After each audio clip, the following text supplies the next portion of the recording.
ये भी आप जो सुन रहे हैं योग वशिष्ठ महारामायण, मूल वाल्मीकि रामायण। भरद्वाज ऋषि को वाल्मीकि जी बता रहे और भगवान राम को वशिष्ठ जी बता रहे। दो उत्तम वक्ता है और उत्तम श्रोता है। राम बादशाह कहते थे कि योग वशिष्ठ बार बार विचार करे तो आत्म साक्षात्कार अगर नहीं हो तो राम बादशाह सिर कटाएगा। इससे ऊंचे सदग्रंथ में सामान्य व्यक्ति की गति नहीं होती। तो सामान्य व्यक्ति को उचित है कि वो तीर्थ करे, यज्ञ करे, दान करे, पुण्य करे, उपवास करे, ताकि उसके पुण्य बढ़ जाए। तब इस ग्रंथ के सुनने में उसका अधिकार बनेगा तो रुचि होगी। अगर अधिकार नहीं है, पुण्याई नहीं है, तो ये शास्त्र सुनने में उसको अच्छा रस नहीं आएगा। ये इतना ऊंचा है, जैसे केजी पढ़ा हो, मिडिल हाई स्कूल हो गया हो तो कॉलेज में उसको चोंच खुपेगी। हाई स्कूल पास कर दिया हो तो कॉलेज के विषय में गति हो। ये आध्यात्मिकता का कॉलेज है, कोई साधारण नहीं। तो यहाँ वशिष्ठ जी कहते कि राम जी, वाल्मीकि जी कहेंगे भरद्वाज जी कि मनुष्य को पुरुषार्थ करना चाहिए। पूर्व का कैसा भी कर्म हो, कैसा भी प्रारब्ध हो, अभी उसे पुरुषार्थ करके अपना भविष्य उज्जवल करना चाहिए। ओम श्री सद्गुरु परमात्मने नमः। श्री वशिष्ठ जी बोले, हे रामचंद्र जी, हम इस संसार समुद्र के पार हुए हैं। हम सरीखे ज्ञानवानों के यथार्थ वचन सुनकर हृदय में धारण करो तो शीघ्र ही आत्मपद की प्राप्ति हो, और जो मूर्खता करके मेरे वचनों को न धारण करोगे तो तुम्हारे दुख नष्ट न होंगे और वृक्ष, तृण, बेल आदि की योनि को पाओगे। हे रामचंद्र जी, जैसे सूर्य के आगे बादल होते हैं तो प्रकाश नहीं होता, जब बादल दूर होते हैं तब प्रकाश भासित होता है और वह कमल प्रफुल्लित होते हैं। वैसे ही आत्मरूपी सूर्य को अहंकार रूपी बादल का आवरण हुआ है। माया के किसी गुण से मिलकर अपने को कुछ मानने को अहंकार कहते हैं। जब अहंकार रूपी बादल नष्ट होगा तब आत्मरूपी सूर्य का प्रकाश होगा और ज्ञान रूपी उस प्रकाश को पाकर बड़े आनंद को प्राप्त होंगे। हे रामचंद्र जी, ऐसे अहंकार के नाश का उपाय करो तो तुम्हारे सब दुख नष्ट हो जाए। वह कौन काम है जो उपाय करने से सिद्ध नहीं होता? अहंकार के नाश का उपाय करिए तो वह भी नष्ट हो जाता है। और अहंकार के नष्ट करने का यह सरल उपाय है कि सत्शास्त्रों अर्थात ब्रह्म विद्या का सतत अभ्यास और सत्संग करो। ज्ञान की परस्पर चर्चा करने से अहंकार नष्ट हो जाता है। जैसे पानी भरने की रस्सी से पत्थर की शिला घिस जाती है, वैसे ही ब्रह्म विद्या के अभ्यास से अहंकार नष्ट हो जाता है। बल्कि शिला के घिसने में तो कुछ यत्न भी है, पर अहंकार के त्यागने में कुछ यत्न नहीं। हे रामचंद्र जी, सदा अनुभव रूप जो आत्मा है उसका विचार करो। मैं कौन हूं, इंद्रियां क्या है, गुण क्या है और संसार क्या है। ऐसे विचार से समझो कि तुम इनके साक्षीभूत हो। तुम में अहम त्वम कोई नहीं। इससे तुम अहंकार का नाश करो और शुद्ध हो। मेरा भी आशीर्वाद है कि तुम सुखी हो जाओ।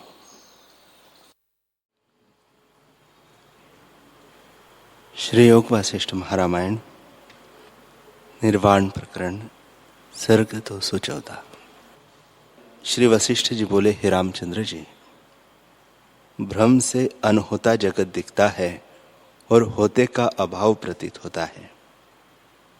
जैसे वंध्या अनहोते पुत्र को देखती है और पुत्र वाली स्वप्न में पुत्र का अभाव देखती है, वैसे ही अज्ञान से अनहोता जगत सद्भासित होता है और सदा अनुभव रूप आत्मा का अभाव प्रतीत होता है।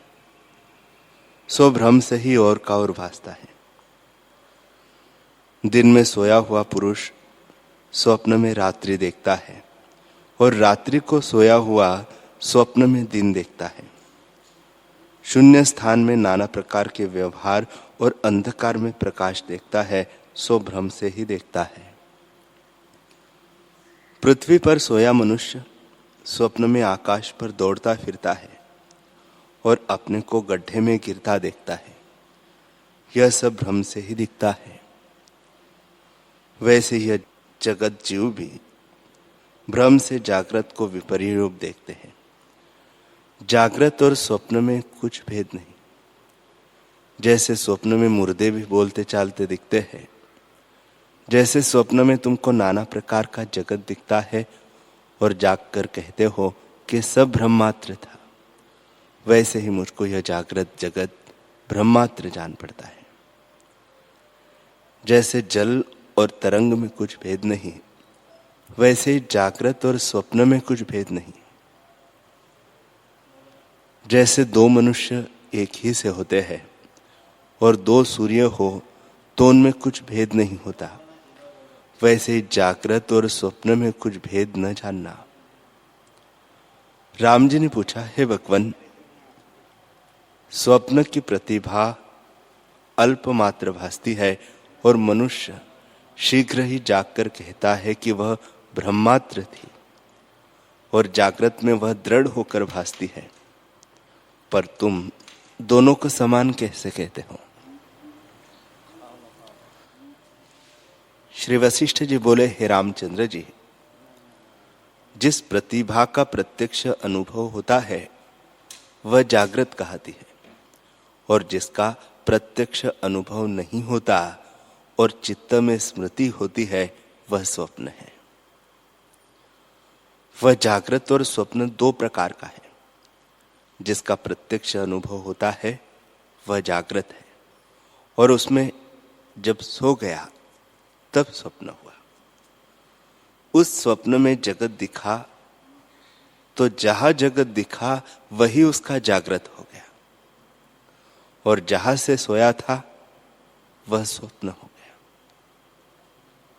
वहां जो स्वप्न भासित हुआ उसको जागृत जानो। मनुष्य लोगों से चेष्टा करने लगा। जब वहां से मृतक हो गया फिर इस अवस्था में आया तो पिछली को स्वप्न जानने लगा। तो चित्त के भ्रम से स्वप्नों को जागृत देखा और जागृत को स्वप्न देखा। हे राम, यह क्या हुआ? जैसे किसी को स्वप्न आया और उसमें अपनी चेष्टा और व्यवहार करने लगा, तब फिर उसमें स्वप्न हुआ। उस स्वप्नांतर से जागा तो फिर उस पहले स्वप्न में आया तो उसको स्वप्न जानने लगा और उस स्वप्न को जागृत जानने लगा। हे रामचंद्र जी, जैसे वह स्वप्नांतर से जागकर उसको स्वप्न कहता है और स्वप्न को जागृत कहता है, वैसे ही यह जागृत स्वप्न रूप है और आगे जो होता है वह स्वप्नांतर है। एक और प्रकार है, जो इस जागृत में मृतक हुआ, शरीर छूट गया, तब परलोक देखता है तो वह परलोक जागृत हो गया और इस जागृत को जीव स्वप्न जानने लगा।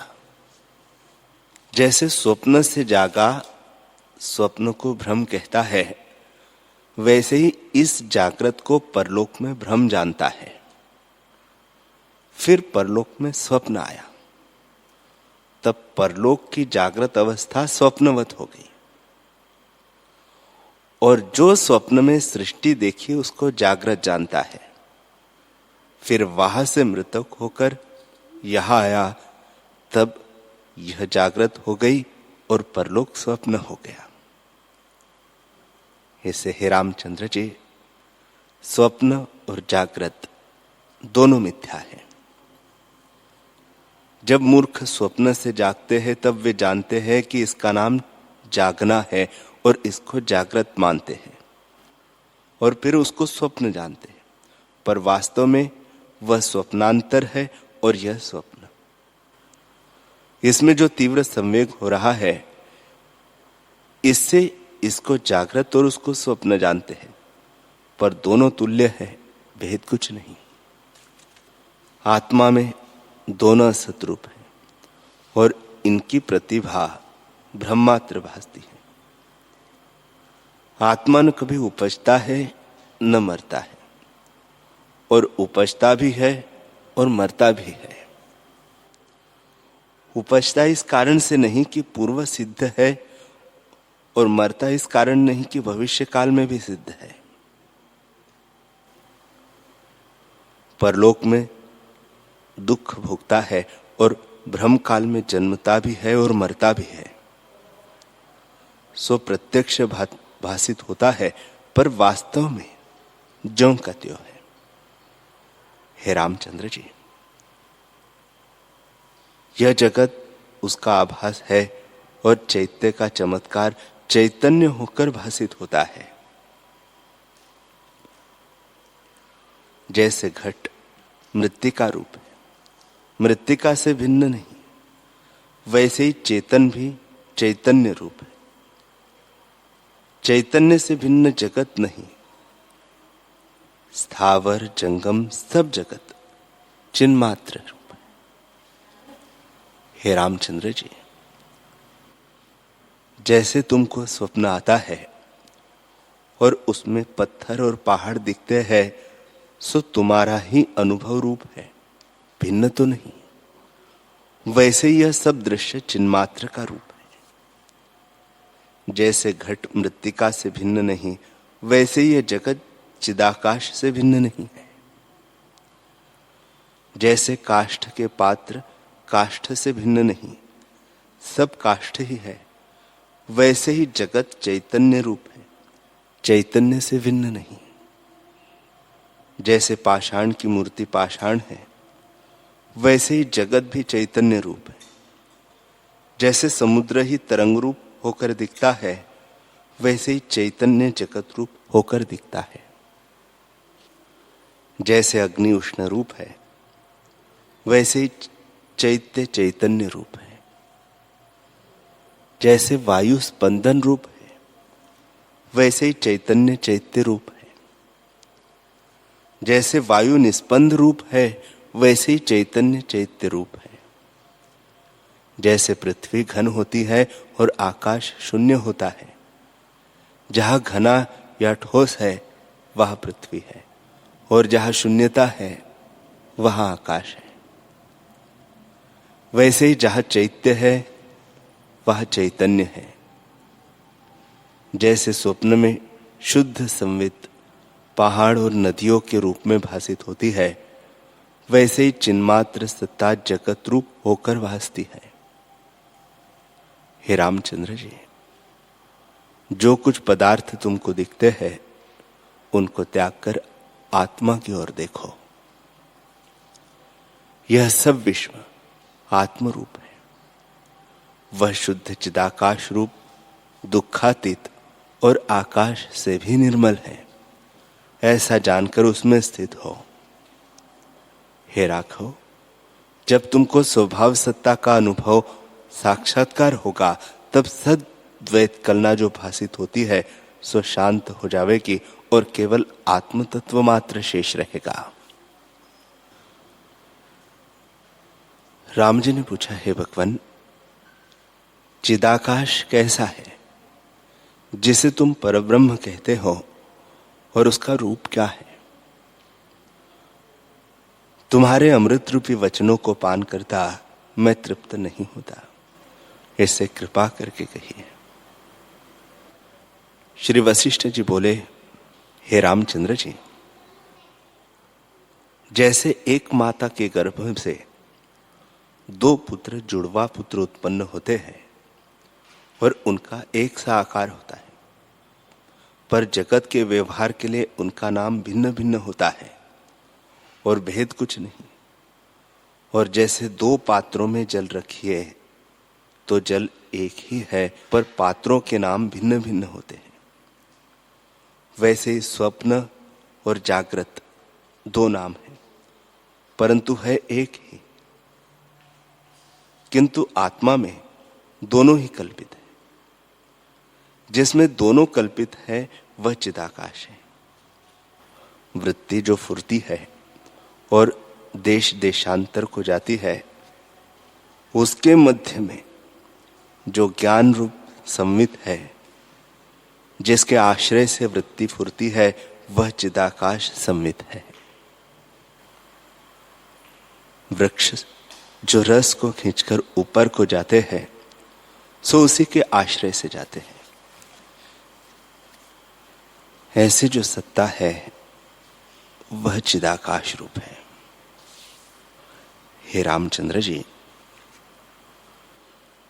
जैसे सब वृक्ष, फूल, फल, टास आदि सहित रस के आश्रय से उगते बढ़ते हैं, वैसे यह सब जगत चिदाकाश के आश्रय से फुरता है और उसी के आश्रय से वृत्ति फुरती है। वही सत्ता चिदाकाश है।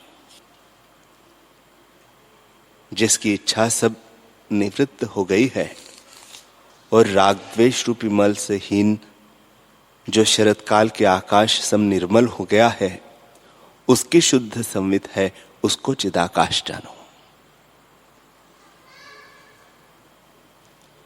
हे रामचंद्र जी, जगत का जब अंत हुआ पर जड़ता नहीं आई, उस मध्य काल में जो अद्वैत सत्ता है वह चिदाकाश है।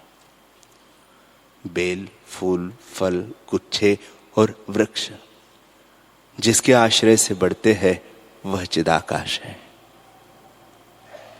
रूप, अवलोक, मनस्कार, इन तीनों का जहां अभाव है, ऐसे शुद्ध संवित ही चिदाकाश है। पृथ्वी, पर्वत और नदी आदि सबका जो आश्रय है वह चिदाकाश है। दृष्टा, दृश्य, दर्शन, ये तीनों जिससे उपजे है और फिर जिसमें लीन होते हैं, वह अधिष्ठान सत्ता ही चिदाकाश है। जिससे सब उपजते हैं, जो यह सब है और जिसमें सब है, ऐसा सर्वात्मा चिदाकाश है।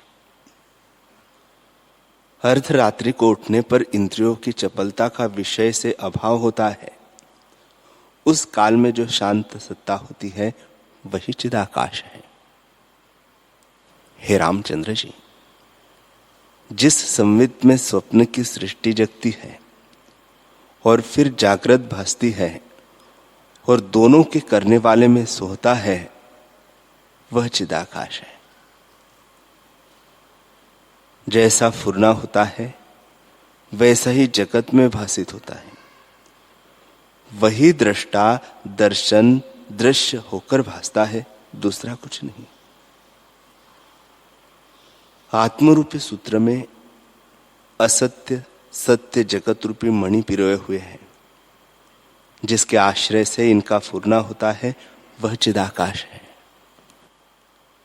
हे रामचंद्र जी, जिसके आश्रय से एक निमेष में जगत उपजता है और उन्मेष में लीन हो जाता है, ऐसी जो अधिष्ठान सत्ता है उसको चिदाकाश जानो। यह सब जगत मिथ्या है और भ्रांति से भासता है। जैसे मरुस्थल की नदी भासती है, इससे जो रहित है और जिसमें संकल्प विकल्प का क्षोभ नहीं और सदा अपने आप में स्थित और दुख से रहित निर्विकल्प सत्ता है, वही चिदाकाश है। हे रामचंद्र जी, नेति नेति के पीछे जो अनाद्य पद शेष रहता है उसको तुम चिदाकाश जानो। शुद्ध चैतन्य आत्मसत्ता सबका अपना और अनुभव रूप होकर प्रकाशित है। उसमें जैसा फुरना होता है कि ये ऐसे है वैसा ही भासित होता है, वह चिदाकाश है। इससे शुद्ध आत्मसत्ता ही फुरने से जगत रूप होकर प्रकट होती है। जैसे जागृत के अंत में अद्वैत सत्ता होती है और फिर उससे स्वप्न की सृष्टि भासित होती है, पर स्वप्न की सृष्टि वास्तव में नहीं उपजी, वही अनुभव स्वप्न की सृष्टि होकर भासित होता है। वैसे यह जगत जो कार्य रूप दिखता है, स्वविद्या से दिखता है, वास्तव में कुछ उपजा नहीं। जैसे स्वप्न की सृष्टि अकारण दिखती है, वैसे यह सृष्टि अकारण है। ब्रह्मा से लेकर चींटी तक सब स्थावर जंगम जगत चिदाकाश रूप है। कुछ उत्पन्न नहीं हुआ, और जो दूसरा कुछ न हुआ तो कारण कार्य भी कुछ न हुआ। हे रामचंद्र जी, न कोई दृष्टा है, न कोई दृश्य है, न भोक्ता है, न भोग है, सब कल्पना मात्र है। आत्मा के अज्ञान से कल्पनाएं उठती है और आत्मज्ञान से लीन हो जाती है। जैसे समुद्र के जाने से समुद्र कल्पना मिट जाती है, क्योंकि अनुभव आत्मा में कारण कार्य कुछ नहीं हुआ। जो तुम कहो कि कारण कार्य क्यों भासित होते हैं, तो जैसे इंद्रजाल की बाजी में नाना प्रकार के पदार्थ दिखते हैं, परंतु वास्तव में कुछ नहीं बने, वैसे यह जगत कारण कार्य कुछ बना नहीं। जैसे स्वप्न में अपना अनुभव ही नगर रूप होकर दिखता है, वैसे यह जगत दिखता है। हे रामचंद्र जी, आत्मसत्ता ही फुरने से जगत की नहीं भासती है। जिस जगत को इदम रूप कहते हैं, वह अहम रूप है। जिसको समुद्र कहते हैं, वह भी अहंकार रूप है। जिसको रुद्र कहते हैं, वह अपना ही अनुभव है, इत्यादि। जो सब जगत भासित होता है, वह भावना मात्र है। जिसको जैसी भावना दृढ़ होती है, वैसा ही रूप होकर भासता है। जैसे चिंतामणि और कल्पतरु में जैसी भावना होती है, वैसे ही सिद्ध होता है। वैसे ही आत्मसत्ता में जैसी भावना होती है, वैसी ही होकर भासित होती है। इससे जब चिदाकाश का निश्चय दृढ़ होता है, तब अज्ञान से जो विरुद्ध भावना हुई थी, वह निवृत्त होती है। श्री वशिष्ठ जी बोले, हे रामचंद्र जी, जब मन थोड़ा भी फुरता है, तब वह जगत उत्पन्न हो आता है, और जब फुरने से रहित होता है, तब जगत भावना मिट जाती है। इस प्रकार जो जानता है, वह ज्ञानवान है।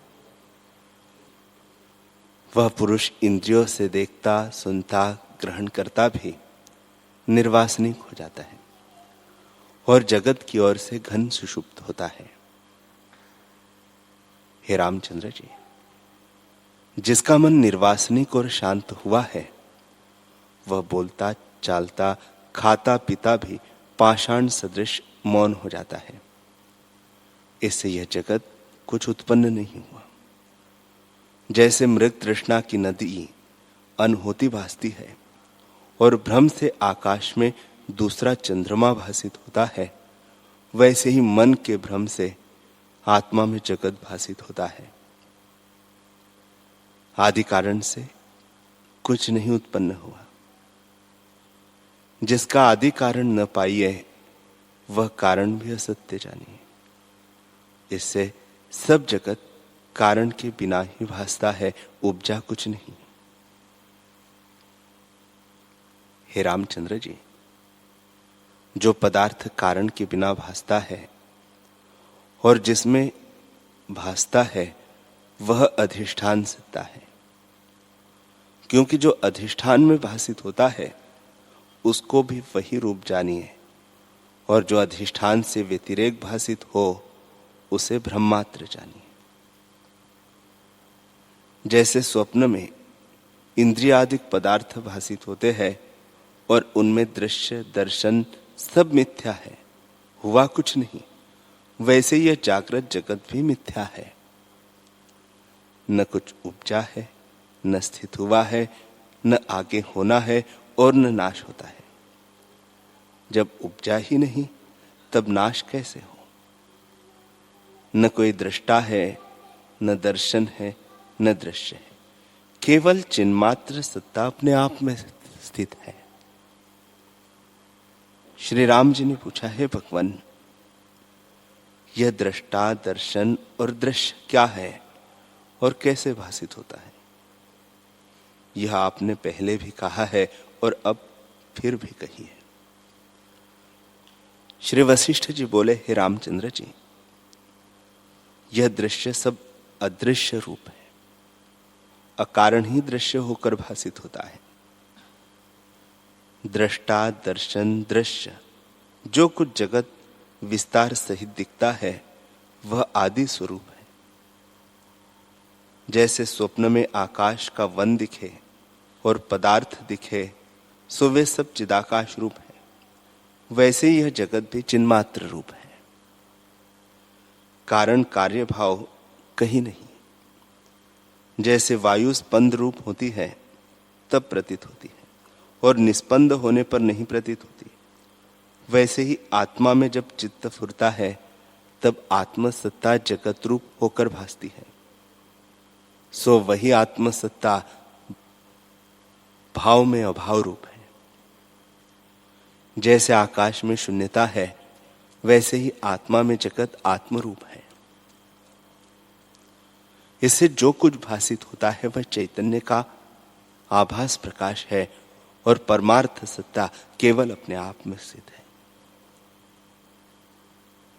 इससे इतर कहिए तो न दृष्टा है और न दृश्य है, आत्मसत्ता ही ज्यों की त्यों है।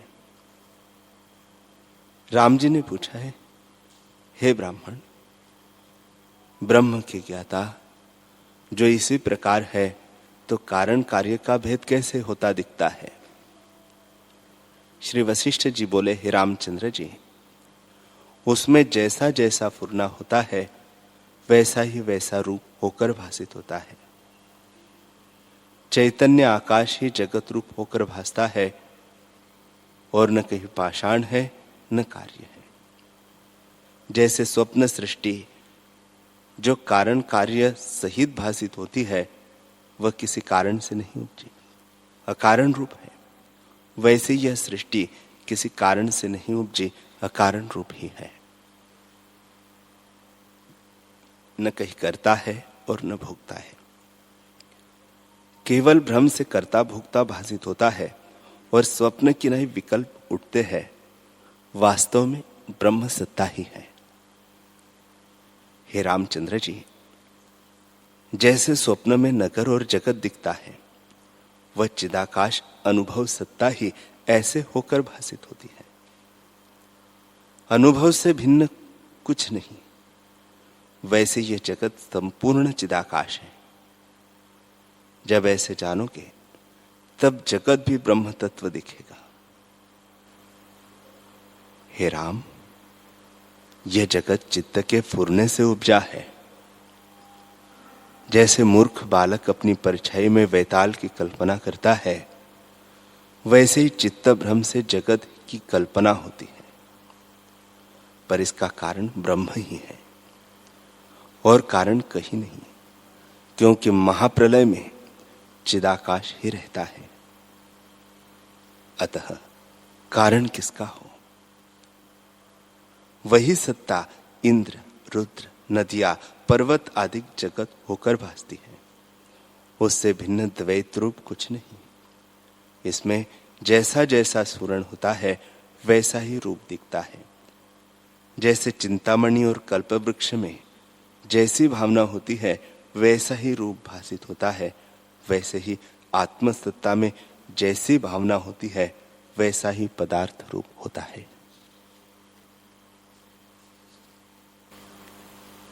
हरि ओम।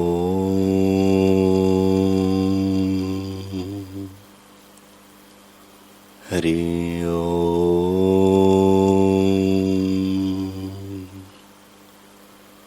ओम। सहना भवतु सहनौ भुनक्तु सह वीर्यं करवावहै तेजस्विनावधीतमस्तु मा विद्विषावहै।